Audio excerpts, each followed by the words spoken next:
Nama aku Ricky Jakaria, aku dari Inti Muda Jawa Barat. Usia aku 26 tahun, aku bekerja di Inti Muda sebagai finance. Kebetulan Inti Muda Jawa Barat lagi mengelola program IHCP Indonesia with Health City Pride di Kota Bandung gitu.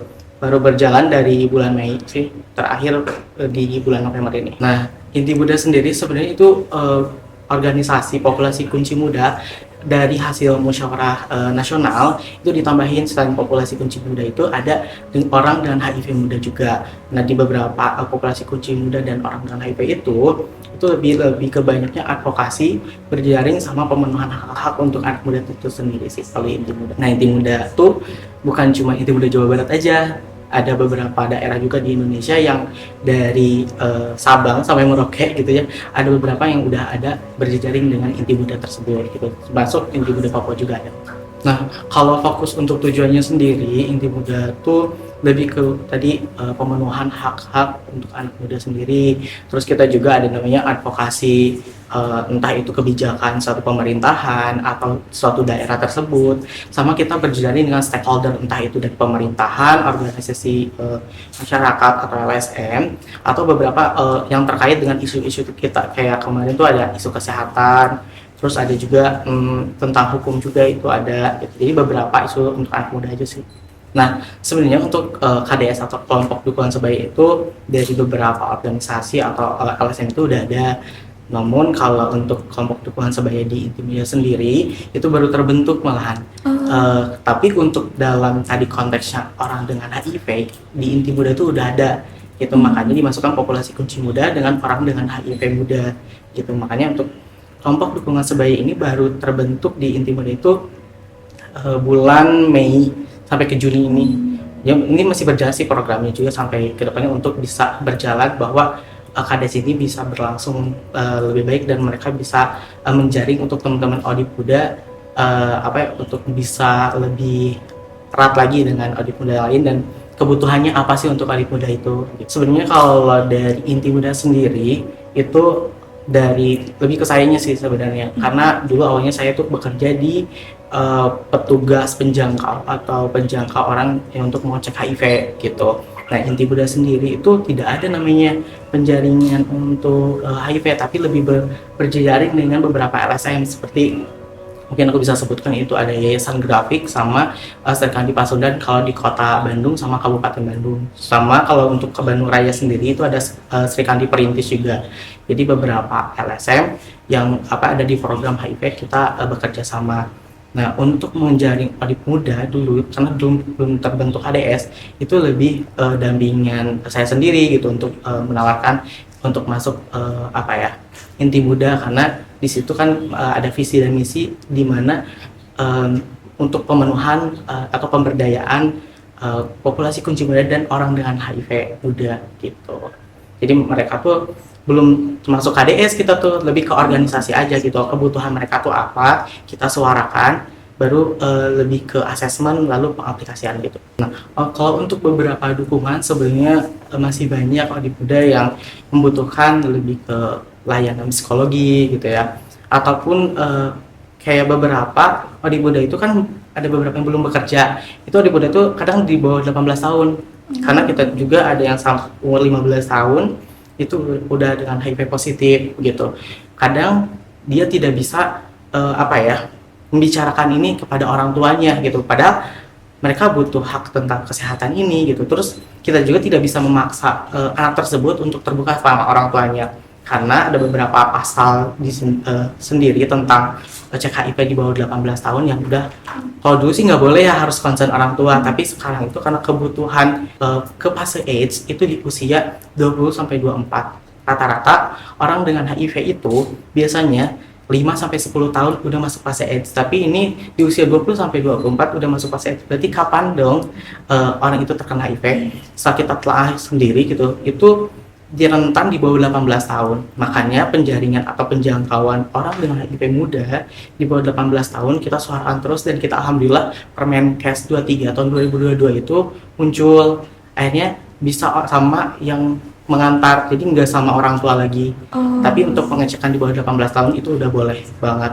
Tidak ada ibaratnya tidak ada secara hukum yang bisa lebih ke kamu bisa menjarain gara-gara kamu tidak concern dengan pengecekan di bawah 18 tahun. Akhirnya Permenkes itu ada dan kita menyuarakan tentang hal itu. Makanya bentuk dukungan dari Inti Muda lebih ke advokasi bahwa semua orang mau usianya berapa itu berhak mendapatkan akses layanan kesehatan.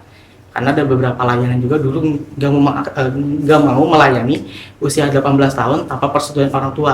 Sementara orang dengan HIV itu mereka udah yang ada terkena sifilis, ada yang kena gonore juga, terus cara pengobatannya gimana gitu. Mungkin ada beberapa puskesmas yang memaksakan diri atau mereka dengan rasa ya udah nggak apa-apa, yang penting anak ini sehat. Kita walaupun dari hukum ya bisa dipenjarakan, tapi kita isunya lebih ke kesehatan, harus nyembuhin si anak ini gitu. Makanya kita menyuarakan dari tahun 2020, berhasilnya itu 2022 itu udah mulai Permenkes yang ada. Untuk bekerja samanya itu di Inti Muda sendiri kita tergabung namanya BAC, Bandung AIDS Coalition gitu. Jadi di sana tuh ada beberapa LSM yang isunya sama, ada tentang kesehatan, ada hukum juga, sama dengan isu-isu yang lainnya itu tentang perempuan segala macam gitu. Jadi kitanya lebih banyaknya di advokasi aja sih, sama kita berjejaring dengan LSM tersebut untuk terkait beberapa hal apa yang dibutuhkan dari audit muda ini gitu, ataupun dengan isu-isu entah hukum dan segala macamnya. Jadi ada namanya jaringan BAC, Bandung AIDS Coalition. Ada tantangannya sebenarnya kan aku sambil bekerja waktu dulu sebagai petugas penjangkau ya. Selain aku di Inti Muda itu aku juga sebagai petugas penjangkau. Tantangannya itu lebih ke karena ini anak-anak gitu ya, terus kita nggak bisa bilang ke orang tuanya, dan itu proses dari mereka sampai mendapatkan obat, karena itu udah masuk fase AIDS itu di usia 17 tahun, beberapa ya 17 tahun. Karena kasus aku tuh yang aku tangani itu banyaknya di bawah 18 tahun, makanya aku menyuarakan hal ini. Itu tuh udah harus ke rumah sakit. Kalau ke rumah sakit tuh cukup ribet di administrasi segala macamnya, belum harus mengeluarkan uang. Anak-anak mau uang dari mana? Akhirnya kan uang pribadi yang harus dikeluarkan gitu. Sampai beberapa rasa ngapain sih ngurusin, karena itu tidak jadi capaian untuk suatu program. Aku bilang ini namanya aku masuk petugas penjangkau itu karena aku melihat teman aku yang menjadi korban. Aku bilang kayak gitu. Makanya aku berusaha untuk menjadi yang terbaik aja gitu, bahwa petugas penjangkau itu bukan tentang pekerjaan aja, tapi sebagai kita aktivis itu harus lebih maksimal untuk lebih sebutnya itu. Nah, kayak sekarang tempat ini juga gitu ya, kantor ini pun didesain untuk tidak ada lambang apapun atau desain apapun, maksudnya kayak rumah biasa aja kan, kalau di depan kayak enggak, bukan ini base camp bukan sih gitu kan ya. Itu untuk menjaga kayak biar kitanya lebih terlindung aja sih gitu kan. Stigma masyarakat tuh cukup kuat ya. Kita kan ingin kayak menyuarakan, bukan berarti kita untuk ibaratnya menormalisasi betul, tapi kita lebih ke pemberdayaan gitu ya. Dan ini juga kerahasiaan pasien dan segala macam, klien yang audit ataupun populasi kunci itu lebih kita tekanin untuk safety gitu. Makanya di desainnya ya udah kayak rumah biasa aja gitu. Terus kayak yang menyewakan untuk base camp ini pun sebenarnya tidak tahu, hanya organisasi biasa aja gitu. Lebih ke advokasi, karena kita yang betul advokasi, bukan tentang ada audit muda atau itu. Karena beberapa hal ya salah tangkap dari stigma dan diskriminasi, bukan berarti kita harus berkoar-koar tentang hal itu kan. Lebih ini gimana caranya anak ini bisa berdaya dan terpenuhi hak-haknya gitu. Oke, berarti ya emang stigma ini masih jadi tantangan besar juga ya kalau buat kita yang pengen mendukung dan membantu audit. Nah, bahkan waktu kemarin tuh di sini tuh udah dikasih map Sekretariat Inti Muda Jawa Barat. Cuman waktu itu ada beberapa isu di mana ini harus dicabut, jangan sampai kita ketahuan gitu kalau kita ada di sekretariat ini, ada di daerah sini. Makanya dari Maps itu udah dihilangin lagi. Sebelumnya ada di Maps, jadi kalian tinggal cari sekretariat Inti Muda Jawa Barat, pasti langsung ada ngarahin ke sini. Tapi karena satu dan lain hal gitu ya. Betul. Jadi, untuk keamanan ya, sih. Untuk sebenarnya. keamanan juga ya. Oke. Sebenarnya aku selalu bilang ke beberapa teman-teman, kalau kita menyuarakan stigma dan diskriminasi, dunia itu berputar. Ada yang meninggal, ada yang baru lagi, kita menyuarakan lagi, itu nggak akan ada habisnya. Aku bilang, gimana cara pandang masyarakat untuk Audip Muda sendiri itu, gimana ke masyarakat, edukasinya itu seperti apa. Sampai sekarang pun aku masih terus menyuarakan tentang edukasi kepada masyarakat, tapi masyarakat itu sangat luas sekali ya. Gitu. Kalau kita cuman sendiri gitu ya, dari beberapa pihak, cuman misalnya organisasi yang kita dibimbing mungkin dari CIMSA-nya sendiri ataupun dari Intimuda sendiri hanya berdua misalnya untuk menyuarakan tentang edukasi HIV itu tidak akan bisa menyeluruh, dan itu pasti stigma dan diskriminasi itu ada. Bahkan di layanan kesehatan yang saya dapat dari teman-teman Audip juga gitu, lebih banyak dapat stigma dan diskriminasi itu di layanan kesehatan. Bahkan layanan kesehatan itu sendiri ya Kak? Iya, di rumah sakit besar gitu. Itu yang dapatnya, kok masih muda udah Audip gitu. Ataupun ada anak-anak yang anak-anaknya itu sebenarnya dari orang tuanya gitu. Mereka udah HIV dari kecil gitu. Terus tapi pandangan karena baru melihat ada Audip yang udah kok umur segini udah HIV gitu. Ya gimana tahu tuh orang tua gue udah meninggal gitu kan, dan itu dijadiin kayak lucu, tapi menurut aku lebih sesek sih. Kenapa sih orangnya kayak gitu, tapi orangnya lebih ceria malahan. Mereka udah kayak berdamai sama hal tersebut, tapi tidak menerima ya. Karena suka ada namanya penerimaan diri. Nggak ada orang HIV yang mau menerima gitu. Gue tuh kalau misalnya pilih menerima, gue nggak mau gitu. Jadi mereka lebih ke berdamai aja deh, sudah gitu. Tapi kalau orang yang bilang gue menerima gitu ya, gue setuju. Aku gak akan pernah menerima gitu sampai aku meninggal juga. Gitu. Jadi sebenarnya balik lagi ke yang tadi ya, bahwa dimana si edukasi ini harus terus berlangsung gitu. Mungkin dari teman-teman CIMSA sendiri, mungkin di universitasnya ataupun misalnya di organisasinya ini sendiri, lebih ke masyarakat luas bagaimana kita menyuarakan. Karena mahasiswa kedokteran juga mungkin bakalan nanti kerja di rumah sakit, klinik, puskesmas atau layanan kesehatan lainnya gitu. Karena aku tadi balik lagi bahwa itu tuh stigma diskriminasi di kesehatan pun masih tinggi gitu. Karena ini mungkin bakal jadi bibit-bibitnya kedokteran nih, paham tentang isu HIV ini. Kayak contohnya mungkin aku waktu itu mendampingi anak di bawah 18 tahun itu ke satu rumah sakit besar, dan itu emang mereka welcome sih karena aku ada di poli anak. Itu kan di poli anak. Ini aku dilayani, tapi ada beberapa di satu gedung lagi itu ya mereka bukan di isunya HIV gitu kan. Kayak mereka awas B20. Kayak gitu. Aku pun yang mendampingi kayak anaknya langsung kayak diam aja. Kayak dia tahu P20 itu apa, itu maksudnya. Terus udah gitu masuk ke dalam ruangan, aku lihat intip karena aku pengen dampingin orang itu diintip kayak gitu. Si perawatnya tuh sampai ininya 3 lapis. Aku bilang emang itu sampai tembus banget, lagi berlapis-lapis tuh gak baik juga kan. Itu sampai berlapis-lapis. Maksudnya bahwa mungkin di mahasiswa kedokteran ini bisa mengetahui cara penularan HIV itu seperti apa. Kita kan pegangan tangan, pelukan, bahkan pun misalnya punya pasangan, sudah ciuman pun itu nggak akan nular gitu. Sementara kalau misalnya dia udah pengobatan, udah dianya udah undetected gitu ya, udah tidak bisa menularkan lagi, itu kan bisa punya anak, tidak akan menularkan ke istri atau ke suaminya gitu. Bahkan ke anak itu nggak akan nularin. Bahkan ya mungkin untuk teman-teman edukasinya mahasiswa kedokteran juga meluas juga gitu, untuk teman-teman bahwa HIV itu seperti ini loh, gak cuma tentang penularannya A, B, C gitu, tapi sampai ke Audipnya pun cara supportnya kita harus seperti apa, cara pandang kita harus seperti apa, harus tahu dari sisi Audipnya. Gue juga gak akan nularin tiba-tiba gitu kan. Intinya satu hal untuk teman-teman Audip Muda ataupun Audip semuanya, pasti jangan dijudge. gitu. Karena kalau udah satu dijat, mau di layanan, mau di keluarga, mau di teman-teman, itu pasti mentalnya akan down dan mereka kayak ya udahlah gitu. Itu sih yang aku tanyakan kepada teman-teman KDS, enggak kalian butuhnya apa sih, jangan dijudge aja udah kayak gitu. Ya, kita juga tahu bisa ada yang beberapa kita tahu kita pernah salah. Oke, kita tahu juga ini dari orang tua kita. Oh, kita tahu gue setia tapi pasangan aku nggak setia jadi kayak gini gitu.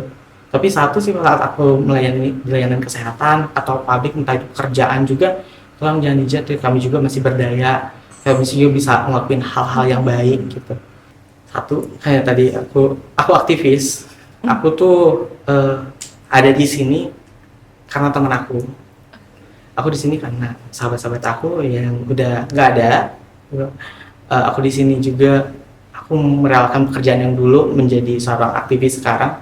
Dulu aku ngelamar di yayasan grafik, kan dulu waktu itu masih di Kota Bandung ya, menjadi petugas lapangan gitu. Ya bukan lain ya karena itu aku rela kok uang gaji aku buat teman-teman apa mau akses pengobatan, aku nggak ada rasa apa ya, kalau bahasa Sundanya lebar ya sayang banget gitu kalau uang kalau dikasih-kasih ke orang gitu. Tapi itu misalnya orangnya kadang kan nanti aku ganti, terserah kamu, aku bilang itu mau digantinya juga, yang penting kamu bisa akses layanan kesehatan itu. Akhirnya aku tergerak di isu ini dan aku masuk ke Inti Muda. Inti Muda ternyata isu anak muda yang lebih apa ya, mereka erat banget gitu dari segi, menurut aku cocok dan aku di segi advokasi, berjalan dengan stakeholder, pemenuhan untuk teman-teman anak muda yang lainnya juga. Jadi dari tiga ini tuh aku ngerasa bahwa aku harus tergabung sama Inti Muda ini gitu. Dan selain aku bergabung di petugas lapangan, aku juga bisa menjaring teman-teman Odik Muda buat ikut gabung di Inti Muda, bahwa kamu harus terpenuhi hak-haknya, sama kamu harus bisa berdaya di sini gitu. Jadi jangan ngerasa bahwa ini akhir dari segalanya sebagai Odik gitu, atau sebagai populasi kunci yang memang beresiko ini jadi akhirnya gitu. Enggak, lo masih bisa berwirausaha, kamu bisa bekerja di tempat lain gitu. Kalau dengan HIV kan ada yang sampai minder, aku nggak akan bisa dapat kerja gitu, masih bisa. Nggak semua pekerjaan itu pekerjaan kesehatan segala macam masih bisa kok gitu. Entah kalau kamu nggak bisa bekerja di orang lain, kamu bisa mempekerjakan orang lain gitu. Dari keluarga kali ya, keluarga teman-teman yang sekitar, karena tahu kan kalau keluarga itu gara-gara aku bawa kondom sih 2 box gitu, kebawa ke rumah, tapi aku santai. Ya udah sih, emang kenapa, emang aku mau icip gitu. Jadi kayak aku makanin gitu kan, itu sebanyak itu. Terus kayak buat apa itu, sekarang kamu tuh kerja di mana sih gitu kan, ditanya aku kerja di. Aku sekarang udah atau tuh kayak ngejangkau temen-temen yang mau cek HIV gitu, makanya ini aku bawa. Gak kaget tuh orang tua aku kan bukan orang tua yang modern banget ya, mereka kayak agak ketakutan, kamu takut tertular atau segala macam. Aku langsung jelasin di keluarga waktu itu, karena aku sama mama, sama ayah, sama adik-adik lain itu lebih close gitu, lebih dekat. Jadi saat di kumpul keluarga gitu, aku bilangin kerjaan aku seperti apa, aku kayak ngejelasin tentang HIV malahan gitu sama mereka, bahwa seperti ini. Akhirnya mereka cuma bilang lebih berhati-hati aja ya, mungkin karena stigma itu kan gitu. Akhirnya mungkin dari keluarga, terus dari teman-teman juga lebih ke ngapain sih, aku pasti ngajak dong, ayo kamu cek, aku bilang kayak gitu. Ya, aku nggak beresiko gitu, tapi kamu pernah melakukan hubungan seksual kan, aku bilang kayak gitu, karena langsung judge aku tuh kalau sama temen ya, kalau sama temen aku, tapi kamu pernah lakukan ya, tapi kok aman, aku sehat gitu. Paling susah tuh adalah menjangkau teman dekat sama teman-teman, jadi mereka agak takut. Akhirnya kan itu mereka agak menjauh, jadi kayak aku mau deket sama kamu atau kayak gimana, aku takut juga gitu ya. Aku bilang, aku kalau sekali udah nawarin nggak akan nawarin lagi ya aku bilang, tapi jangan cari aku kalau bisa pengen tapi langsung aja ke layanan gitu.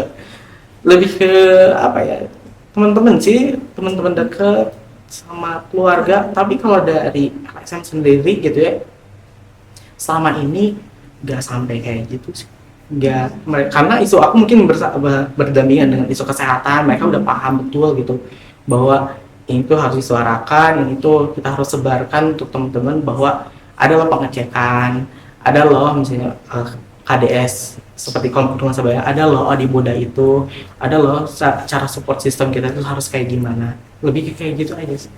Oh, oke Kak. Jadi malah ternyata datangnya dari orang-orang terdekat gitu. Iya, karena aku terbuka kan sama Iya. orang terdekat kayak teman ataupun saudara ataupun keluarga, jadi mereka lebih ke ngapain sih ngurusin yang kayak gitu, katanya nggak ada kerja yang lain. Tapi aku nggak bisa bilang kenapa aku bisa masuk ke situ ya, karena mungkin satu lain halnya yang orang-orang dekat nanti kayak kepikiran, oh situ tuh meninggal gara-gara ini ya gitu. Jadi aku lebih ke diam aja sih. Terima kasih banyak ya Kak atas insight-insight barunya. Jujur aku juga jadi terbuka banget wawasannya hari ini setelah ngobrol-ngobrol sama Kak Riki. Nah, mungkin sebelum kita akhiri wawancara ini Kak, ada nggak sih Kak closing statement atau apa sih Kak yang mau Kakak sampaikan mungkin ke adik-adik muda dan juga populasi kunci muda dan juga teman-teman lainnya mungkin yang bisa membantu untuk ikut menyuarakan hal ini? Kayak mungkin untuk kan tadi ada namanya populasi kunci, ada audit muda sama dengan untuk mahasiswa kedokteran sendiri ya. Untuk yang populasi kunci sebenarnya kalian harus cek 3 bulan atau sampai 6 bulan, kemudian cek rutin gitu. Kalau masih ngerasa beresiko, tapi ingat dari pengecekan itu bukan tentang tesnya yang terus-terusan aja, tapi namanya ada perubahan perilaku yang asalnya gak ya perilakunya beresiko menjadi tidak beresiko dengan memakai mungkin pengaman gitu. Kalau itu nggak bisa nggak bisa kita hindarin, setidaknya dikurangin atau nggak lebih safety aja dengan tadi pakai pengaman itu ke kondom atau itu dengan PrEP atau pre-exposure prophylaxis. Terus untuk teman-teman ODIF juga gitu ya, tetap semangat, apalagi untuk teman-teman ODIF muda kan ada juga nih ODIF muda yang sampai ke RFU atau yang dia berhenti pengobatan gitu ya, misalnya udah setahun itu mereka ngerasa udah capek gitu dengan pengobatan, kadang mereka tuh kok males, aku nggak mau pengobatan lagi. Padahal itu lebih apa ya, untuk teman-teman yang lainnya gitu, lebih nge-support mereka untuk tetap berobat dengan cara jangan berpikir bahwa itu obat, lebih ke ya kayak vitamin aja gitu. Kalau kita vitamin kan ngerasa kayak biasa aja kayak vitamin C gitu. Ya mungkin dengan cara seperti itu. Untuk mahasiswa kedokteran sendiri atau dari CIM saya sendiri mungkin lebih bisa mengedukasi teman-teman masyarakat luas, walaupun ini udah akan berhenti gitu ya, kita untuk mengedukasi setidaknya mungkin dari mahasiswa kedokteran yang sendiri, kan ini bakal jadi apa ya, bibit-bibit untuk di teman-teman di entah itu di layanan kesehatan, puskesmas, klinik ataupun rumah sakit gitu, untuk mengerti pahaman bukan tentang penularannya aja, tapi cara nge-support untuk teman ODIP itu seperti apa. Bahkan kalau udah ODIP gitu yang itu, kalau udah pengobatan dia nggak akan bisa nularin, bahkan bisa punya anak, istri, bahkan ya ke anaknya juga nggak akan gimana-gimana kan gitu. Mungkin lebih apa ya, edukasinya diperlebar lagi, bukan tentang penularan aja, tapi cara gimana untuk mensupport teman-teman ODP ini.